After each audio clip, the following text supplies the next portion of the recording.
Okay, going to start.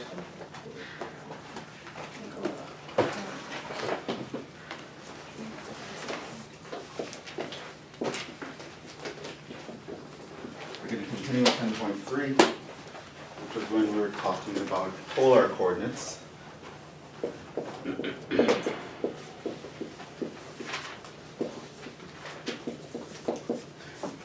So again, it's another way to locate points in the plane based on the angle that they make with the positive x-axis and the distance they are from the origin. And from that, it's a coordinate system.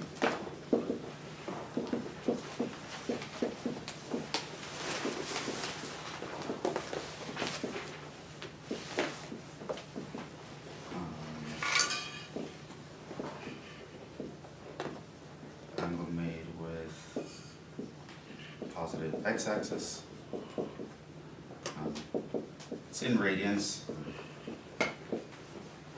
and r equals distance from the origin.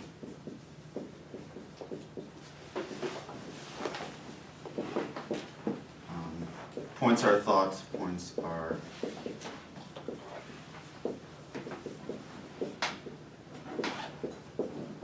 to line a circle centered at the origin.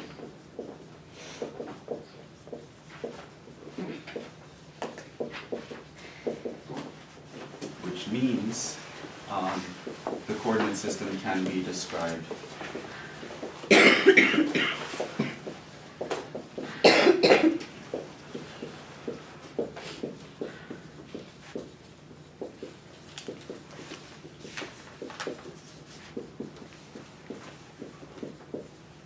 in terms of parametric equations. X equals r cosine theta, y equals r sine theta, which by the way would mean that x squared plus y squared can always be simplified as r squared. So that was the basic idea, and we spoke about some implications of this. One fact being that coordinates of the form r comma theta. So now in this coordinate system, basically the location of a point is described by me telling you how far it is from the origin and the angle that it makes with the positive x-axis if I take a line from the origin to hit the point. And so we also spoke about some consequences of this, and the fact that each point, there's not a unique coordinate that refers to that point, because every time you change theta by a multiple of 2 pi, you get the same coordinate. We also talked about the kind of, the convention, how we think of, what if someone says a negative number here? What that means is pretty much you're moving in the opposite direction. It's a directional kind of thing.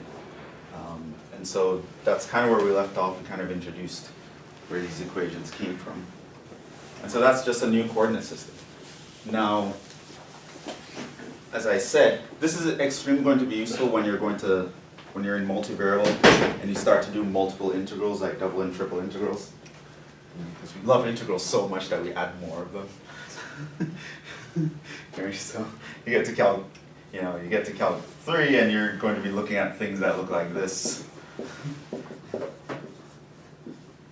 Or 2 minus x, and then we might even throw in a triple one. Like, why not? And so when you start stacking integrals on top of each other, and the region you're looking at is circular, polar coordinates will come in very handy. But for now, they might seem like a mild annoyance, but we do need to learn how to navigate in this coordinate system, so that when you start to hit multivariable and they start talking about the cylindrical coordinate system, it'll be easier for you to catch on to. So that's where we were last time. I just want to kind of talk about calculus now, I think. Well, I said here I was sketching first. But I might just do the calculus first.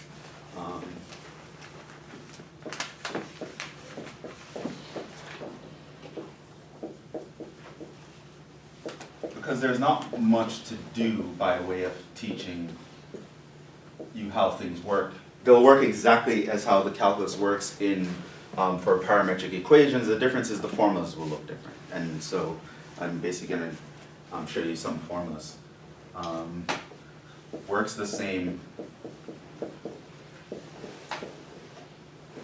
as with parametric equations.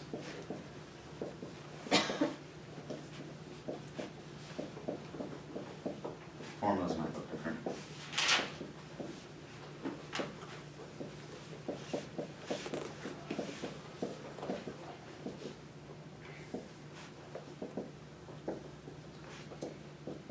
And will tend to involve trig because we're doing circles. But that's basically it. Conceptually, everything else is sort of how you would think about it. So let's just talk about that quickly.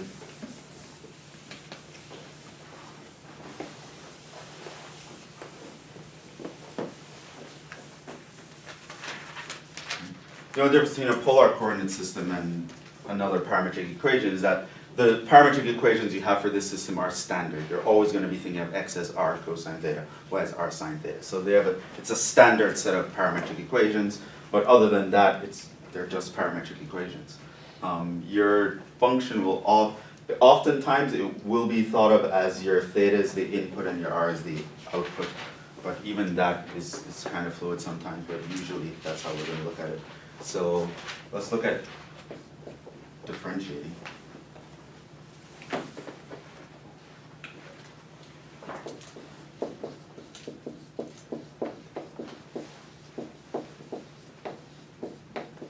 Polar curves. So this is just a parametric equation that's written in terms of polar coordinates. So you're using r and theta as your variables. So if curve, and if it's not written this way, you can solve for it. To be written as, let's say r equals some function of theta.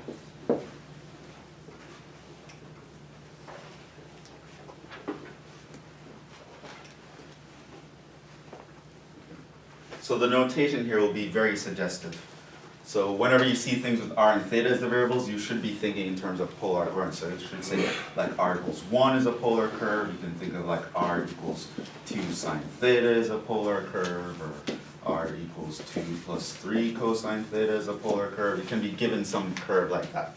And it means something in when you bring that to the xy plane, that curve will be, we'll actually look at a couple of sketches. Yeah. I was confused because on the unit circle, isn't r always constant as in being 1? Yeah, in fact, in polar coordinates, this is the equation of the unit circle. That's exactly the equation of the unit circle. And then there's some instances where the r can vary. The r can vary. So if I'm looking in rectangular and I'm drawing the unit circle, the equation of that is x squared plus y squared equals 1. But that is just the set of all points, where for all theta, their distance from the origin is 1. And so in polar, if you're looking at the unit circle, it's literally the equation r equals 1, which is again showing you how things can be greatly simplified, right? The unit circle is just a constant function as far as polar coordinates is concerned.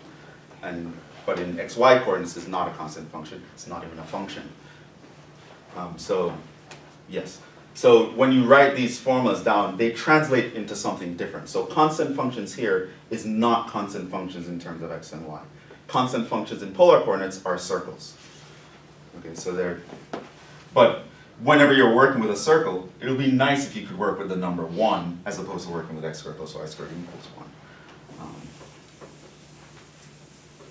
But anyway, so you can be given a curve in this way, but in terms of derivatives, like if I want to do dy dx, remember how that was in polar coordinates. When our input variable was t, we thought of it as, dy dt over dx dt.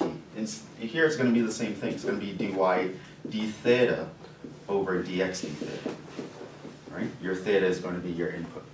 And so in that way, it's going to be exactly the same. The formula when you're applying this is going to look different though, because what happens now is that from this, you need to realize that since your x is r cosine theta, you now have to think of your x function as f of theta times cosine theta.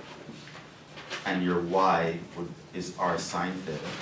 So you think of that as f of theta times sine theta. And so when you're differentiating with respect to theta, you're really differentiating this formula. And so conceptually you're doing the same thing, but when you're in practice, when you're trying to plug in these formulas, it will look slightly different. So if I differentiate this guy with respect to theta, dy d theta, I have to use the product rule. So I differentiate the first function, leave the second, plus leave the first function, differentiate the second, over, now I can do this one, differentiate the first function, leave the second, of course it's going to be minus. So it turns out in polar coordinates to find dy dx, that's what the formula looks like. And it might seem very confusing to you if you just try to memorize that formula. But if you remember where it came from, it's not so bad. Just remember you're doing dy d theta over dx d theta. And since it's r cosine theta, you replace r with what it is in the original function and just do derivatives of top and bottom. Right? So you can see here, once you're actually taking derivatives, trig functions are going to show up. It's kind of just something you have to accept. But that's basically it as a concept. Everything else is the same. And all the other things also hold true similarly.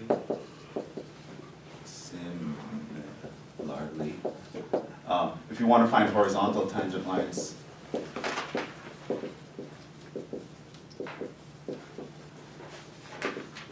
this is when your dy d theta equals 0 and dx d theta not equals 0 at the same time. If you want to find vertical tangent lines, it's when your dx d theta equals 0, dy d theta not equals 0 at the same time. And of course, if both equals 0.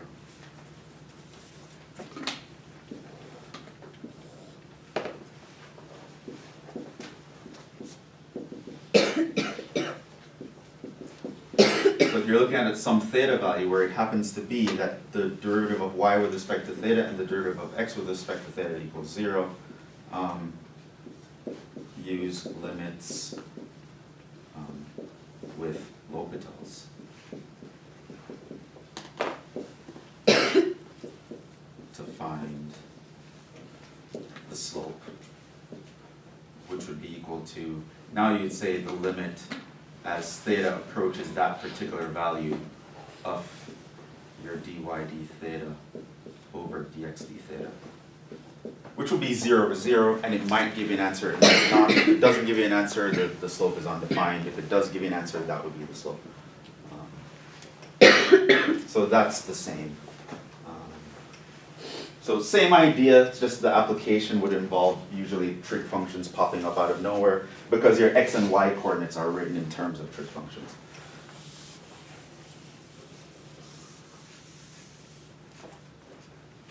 We can also talk about finding area. So in rectangular coordinates, we have this idea of finding area under a curve. A kind of analogous things happen, but it's more like area inside a curve. So you can have this polar curve hovering over here. Let's say this is r equals f of theta. But your input is in terms of the angle. So what happens is you can decide, so okay, here's theta 1, and I'm opening this angle to cover to theta 2. And so the area under the curve is just the area of this thing here. Right? But it's all coming back into the origin. And the idea is here,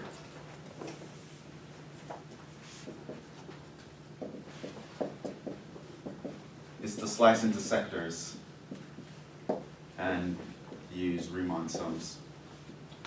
It's calculus, that's pretty much always what we do. So you kind of slice it into these little itty bitty slices, infinitesimal slices. You'd realize each sector there's going to be, it's going to look like this. You assume it's like a mini little pizza pie that you're adding a bunch of pizza pies to approximate that curve.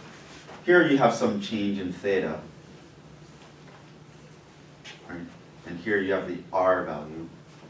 And we know, we probably remember that the area of a sector in radians is going to be 1/2 r squared theta, where theta is the angle in the section. So it's going to be, in terms of this, it's 1/2 r squared delta theta.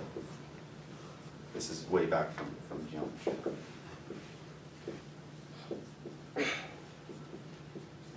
So our Riemann sum segments look like that, and so what we end up doing is we just define the area of that sector. To find the total area, we just add up all these sectors using an integral.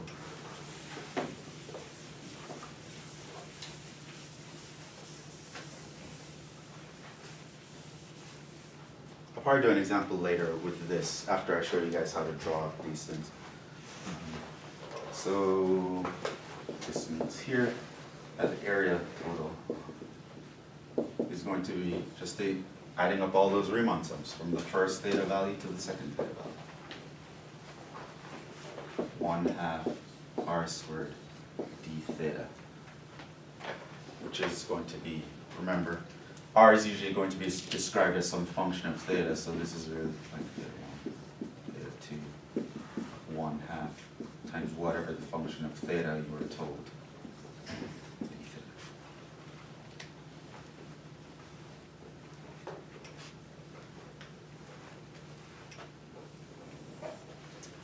We can also talk about arc length.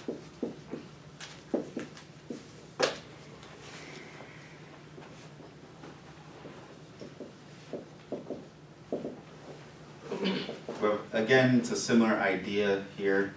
The length is going to be the integral from whatever the first theta value is to the second theta value of the square root of, instead of dx dt squared plus dy dt squared, it's now dx d theta squared plus dy d theta squared d theta. And again, we know what dy d theta and dx d theta are from what I erased here. And so you can simplify this.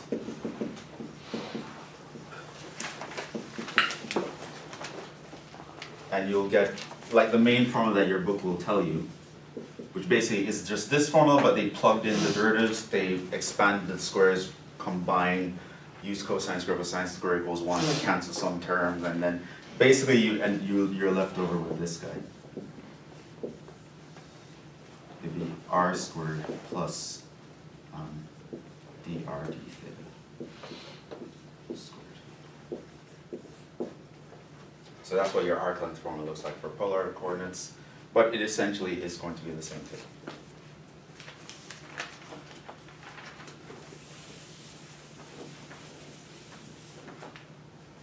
And so again here, if your r is given as f of theta, some function of theta, that would mean that your L just looks like theta 1 to theta 2, the square root of f of theta squared plus f of 9, and again with respect to theta.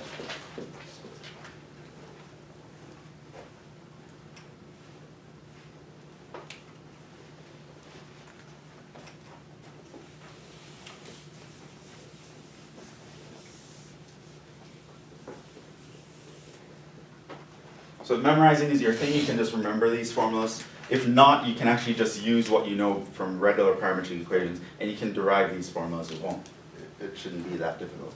This one is slightly annoying to derive. This is probably worth memorizing. But all the others, I think you can just, based on what you know with parametric equations, just replace the x with r cosine theta and r sine theta, and the formulas you can derive them on the spot. If you're good at deriving things. That's basically it. There's, what else do I want to talk about in calculus? Areas, lengths, tangent lines.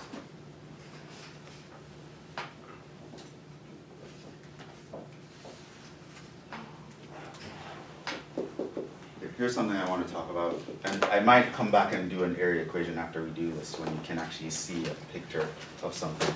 But sketching in polar.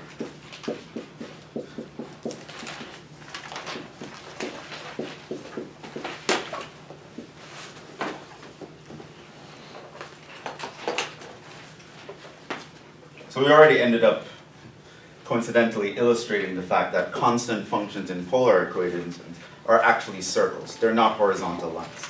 So that can kind of start to tell you already that when you see a formula in terms of r and theta, when you try to graph it on the xy plane, it's not going to really behave the way you think it's going to behave, because your coordinates mean something different. And so we kind of have to look at what these guys would look like. So let's just actually jump into it. Let's do some of these guys.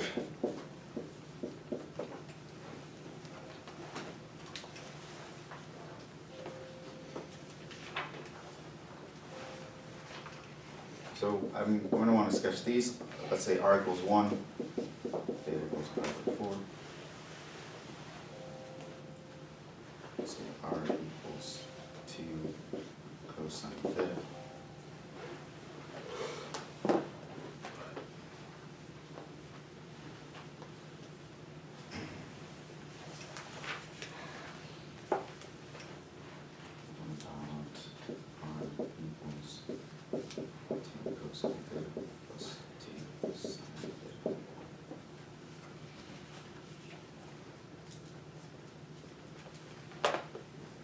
And then we'll draw some other trig functions. These you can draw based more on the concept of what it means to be in polar coordinates. There are others where you're going to need to be a little bit better at trig to figure them out. So if you look at A, so I give you the function r equals 1. What does that mean? Well, we kind of already coincidentally saw it. This means the radius equals distance from origin is always 1. Right? Also, so you can think about it that way, and that's good. Also, you can actually just plug in the equations. So if you ever see something in polar equations and it's a little bit more confusing to you, you could actually just translate into rectangular coordinates. We know that r squared is the square root of x squared plus y squared. Right? And technically this can be plus or minus because your r can take on technically any value here, and so you would end up with x squared plus y squared equals 1. So you can always retranslate to xy coordinates, but eventually you should practice thinking of things in polar coordinates. It'll be very useful if you learn to think about it. So the graph of this is literally just the unit circle.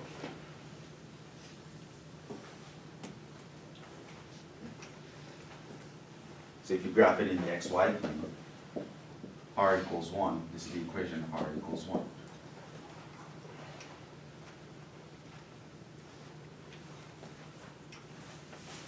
What about theta equals pi over 4? What do you think that looks like?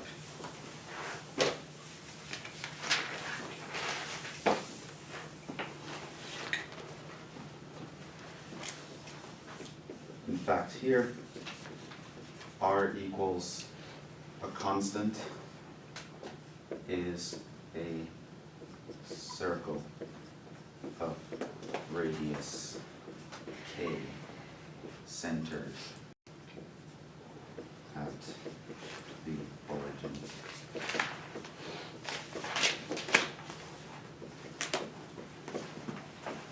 For any constant k. So that you can actually take that as a fact.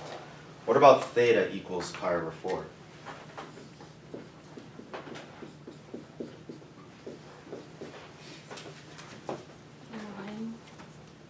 It's a line. Right? So basically you're looking for all points that make an angle of pi over 4 with the positive x-axis.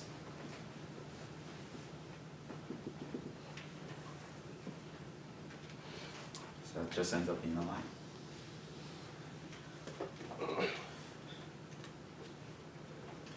And that's also something you can take as a fact. So if r equals a constant, it's just a circle centered at the origin with radius equals to the constant. In fact, if you have theta equals a constant, is a line that makes an angle of k radians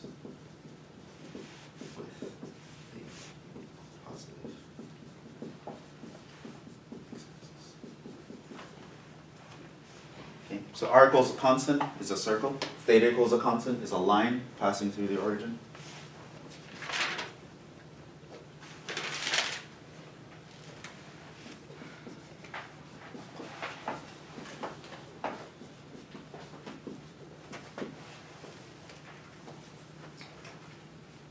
What about r equals cosine 2 theta? 2 cosine theta.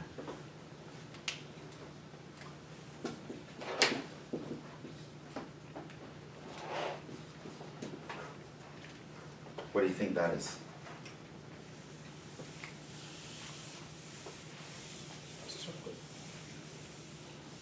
You think it's also a circle? What kind of circle? Is it where cosine theta equals 1/2? Or because isn't r always 1? Well, r isn't always 1 here. It's varying. Based on the value of the cosine, the radius will change. So there are a couple ways to do this. You can plot points, right? Just plug in a bunch of theta values, compute all the r values, and plot these distances from the origin for all those theta values. Something we're going to try to avoid. You could also, there's another way that I want to use it, but I want to use it on a more complicated example. But for something like this, it's actually nice to translate to xy coordinates. So if you see something like a constant times cosine or a constant times sine or a sum of these two, you can sort of do this trick. Notice that here, I can actually multiply both sides by r. And what would that be? What is r squared?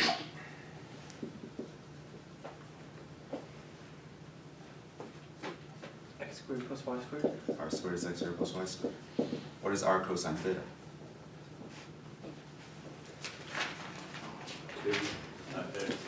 That's your x. And so the graph of this is just the graph of that, but we actually know that that's a circle. The center is just shifted. And this x squared minus 2x plus y squared equals 0. You can complete the square here. And so that is also a circle. The difference is the center is now shifted. It's not centered at the origin anymore. It's centered where x equals 1 and y equals 0 and has radius 1. So it's like, How is x equal to r cosine theta? that's standard. X is always r cosine theta, y is Oh, always r okay. sine theta in polar coordinates. So this is just a shifted circle. And this is true. D would actually be very similar. So if my r was 2 cosine theta plus 2 sine theta, I could multiply both sides by r.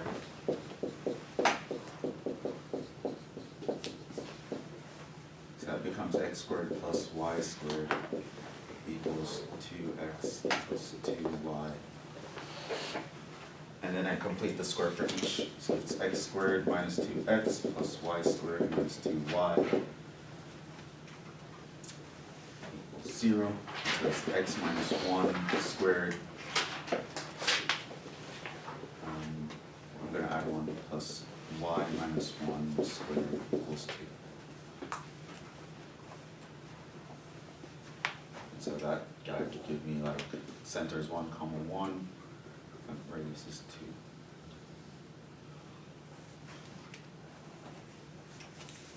2. Where'd you get the equals to from? From completing the square. Okay. I had to add and subtract 1 to make this a complete square. I had to add and subtract 1 to make that a complete square. So there's a minus 1 and a minus 1 hovering out here and to the other side. So it has radius radical too. Okay. And the center is 1 comma 1. Can you go over on how you got the circle? Like how you got the point on the circle? How I got what? Like how do you get the circle? Like how did you know it was like right there? Oh, that's the general formula for a circle.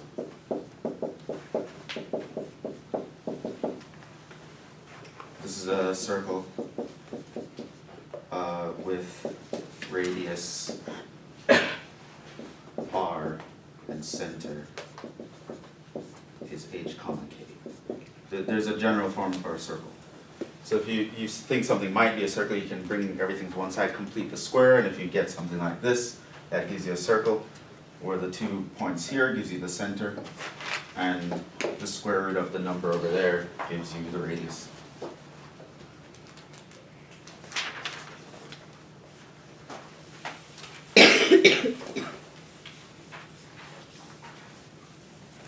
And in fact, that's another fact you can take. It will take some calculations to get used to this, but that's another fact. If you have r equals some constant times cosine, or r equals some constant times sine, or r equals a sum of constants like k times the cosine plus l times the sine, these are all shifted circles.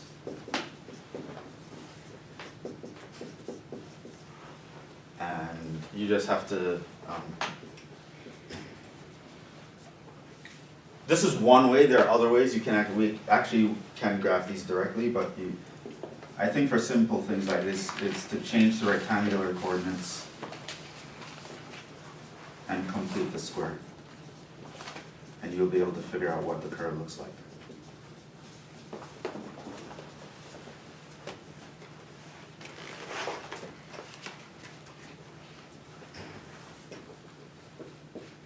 More generally though,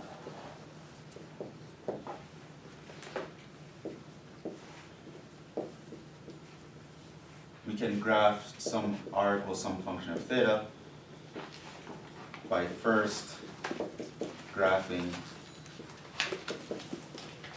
in the r theta plane, and then, knowing that my r represents the distance from the origin and theta represents the angle I'm considering, and then translate this to the xy plane.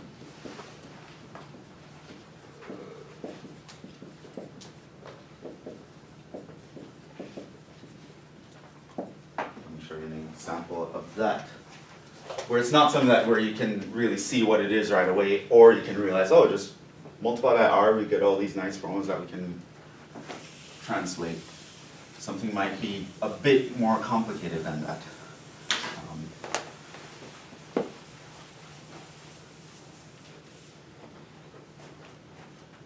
So here's an example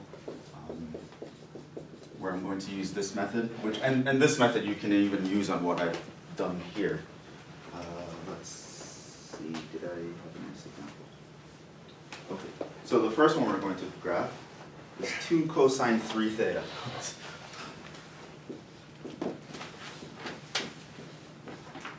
And already the complications arise. Cosine 3 theta, what the hell is that?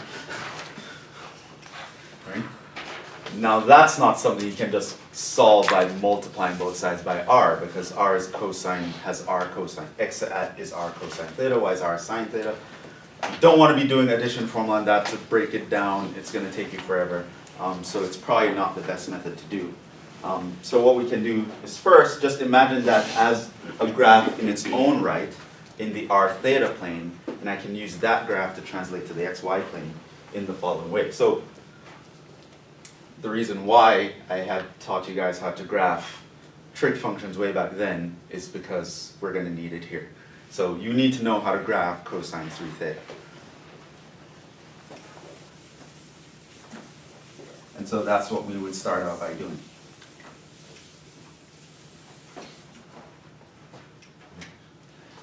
Isn't it kind of reversed?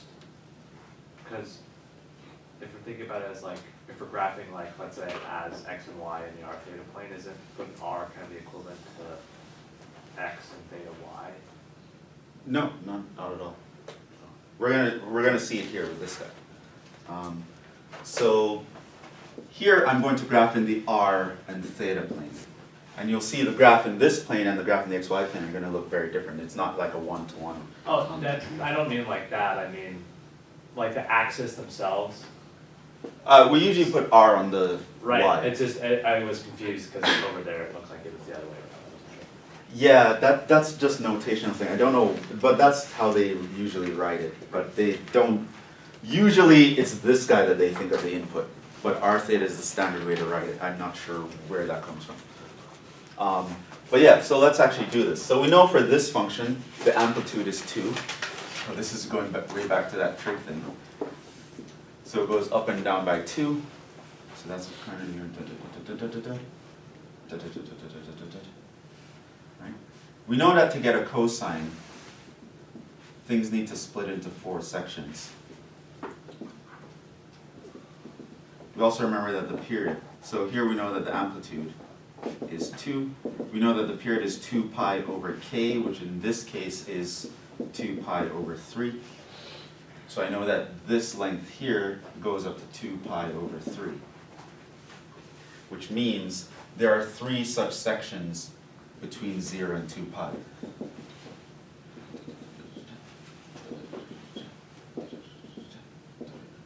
So basically this is a cosine graph that repeats itself 3 times in 0 to 2 pi. Right, there are 3 sections of this guy. So once you figure out how to graph the first section, you just copy this graph for the other 2.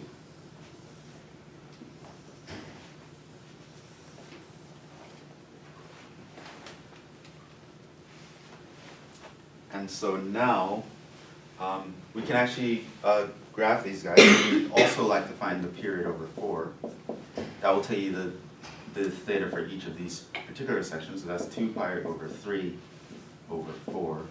So that's just pi over 6. Right? So each of these little angles here is pi over 6. 2 pi over 6, 3 pi over 6, 4 pi over 6, 7 pi over 6, 8 pi over 6, 9 pi over 6, 10 pi over 6, 11 pi over 6. What I think that was, what was that? 1, 2, 3, 4, 5, 6, 7,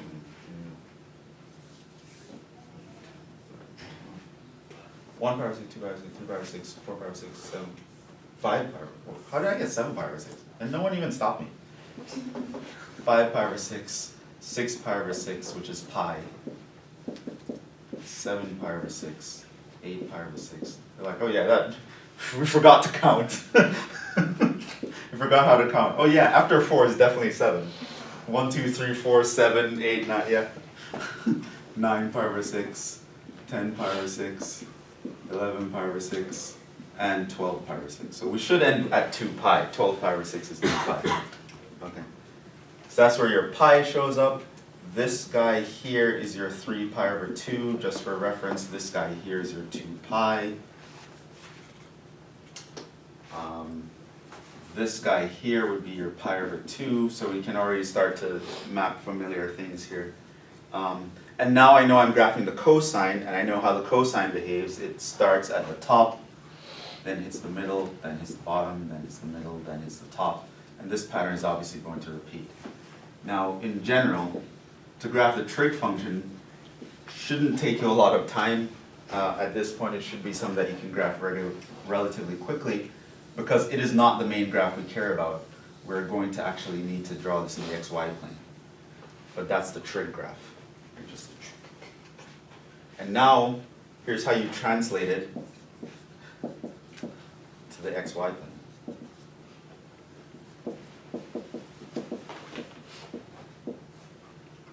So we're going to go now into xy.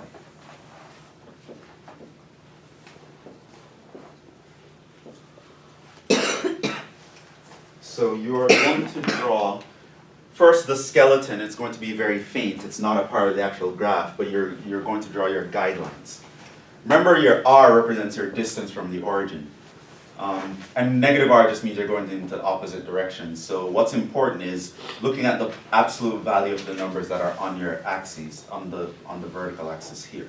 So we see here that we go to a maximum distance of 2 units from the origin, right? Which means, as a boundary, I can pick 2 on the x-axis and create a circle of radius 2. And I know my graph will fit inside this boundary the whole time. The next thing I'm going to do is I'm going to draw in these angles. Right? So remember, pi over 6 means divide pi into 6 pieces. So there's going to be this, that, that, that, that, that, that. Right? So there are some other boundaries that we have to pay attention to. And we can label them just to, so this here would be your angle pi over 6, 2 pi over 6, which is pi over 3, 3 pi over 6, which is pi over 2, 4 pi over 6,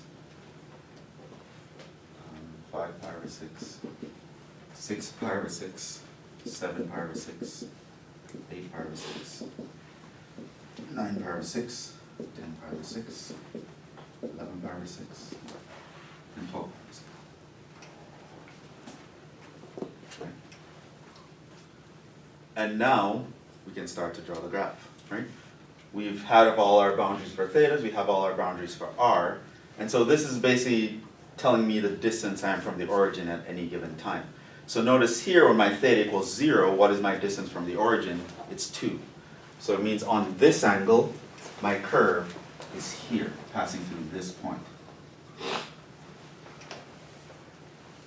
Now notice once I hit pi over 6, my distance from the origin is now 0. So it means this graph moving counterclockwise starts here, but it then comes and hits 0. Moving down to 2 pi over 6, which is this guy, my r is now minus 2. And what does it mean for r to be minus 2? It means you don't go towards the angle, you go in literally the opposite direction. So this now comes down here and hits that. Then at 3 pi over 6, I go back to the origin. So I'm going to loop back. Hit that. Then at 2 pi over 3, I'm now at a distance of 2 units from the origin.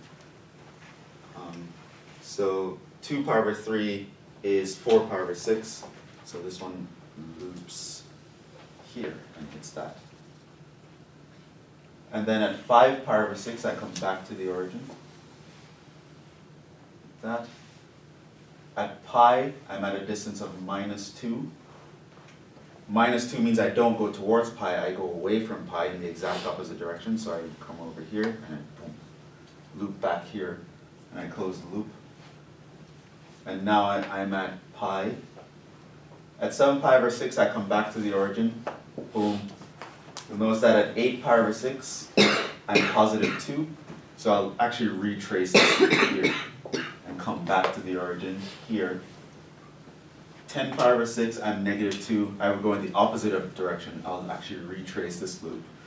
And then I'd retrace this loop. So I actually end up retracing loops after I hit pi. But that's what the graph, it's like a 3-petaled flower. So a lot of those fancy graphs that you see on like when there's these, you know, those symmetric graphs that span out from the center, they're usually mathematically polar graphs. Right?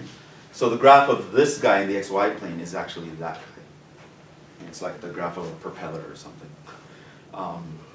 Yeah, and you can kind of do that by just sketching the trig function very quickly, and then using the angles to actually map out what region you should be in, and the r to see how far from the origin you can venture out. We'll stop there. We'll probably do a couple more of these on Friday and move on to stuff. 10.3 anything. No.